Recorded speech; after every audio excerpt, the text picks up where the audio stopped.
Hello everyone, কেমন আছো সবাই? আশা করছি সবাই খুব ভালো আছো। আমিও খুব ভালো আছি।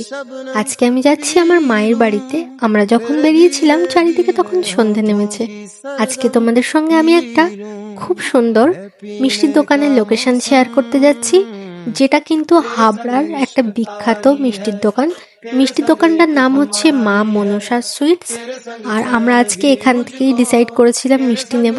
দেখো, প্রথমেই বলি আমি কিন্তু মিষ্টি অতটা পছন্দ করি না, কিন্তু মিষ্টি দেখতে আমার ভীষণ ভালো লাগে। যাই হোক, এখানকার মিষ্টির কোয়ালিটি শুনেছি অনেক ভালো, তাই ভাবলাম আজকে একটু ট্রাই করে দেখা যাক। এখানে বিভিন্ন রকম মিষ্টি আছে, তোমরা দেখো তবে তোমরাও বুঝতে পারবে। যারা বারাসাতে বা হাবড়া বা দত্তপুকুর এদিকে থাকো, তোমরা কিন্তু একবার অবশ্যই এখান থেকে মিষ্টি খেয়ে দেখতে পারো। আশা করছি তোমাদের ভালো লাগবে। আর দোকানের ডেকোরেশনের কথা যদি বলি, আমার পার্সোনালি খুবই ভালো লেগেছে। দোকানের ডেকোরেশনগুলো খুবই সুন্দর। আশেপাশের অনেকেই তো আমার ভিডিও দেখো, যারা এই দোকান থেকে মিষ্টি ট্রাই করেছো অবশ্যই কমেন্টস করে জানিও তোমাদের কেমন লেগেছে এর টেস্ট। আর যারা এখন অবধি ট্রাই করোনি, যারা আশেপাশে থাকো, অবশ্যই একবার দোকানে ভিজিট করতে পারো আর একবার ট্রাই করে দেখতে পারো।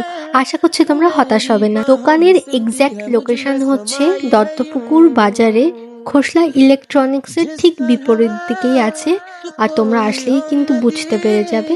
আমরা যে মিষ্টিগুলো অর্ডার দিয়েছিলাম আমরা সেগুলো নিচ্ছিলাম, আর বাইরে তখন পড়ছিল বৃষ্টি, তাই ভাবছিলাম আর বেশি দেরি করব না, এখান থেকে বেরিয়ে পড়বো।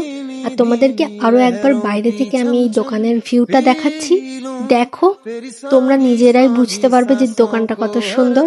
আমার খুব ভালো লেগেছে। বেশি দেরি না করে আমরা দুজন চটজলদি ওখান থেকে বেরিয়ে গেছিলাম, আর রাস্তায়ও ক্লিপ নিয়ে ফাইনালি আমি আমার মায়ের বাড়িতে চলে এসেছি। আজকের জন্য এই অবধি, টাটা।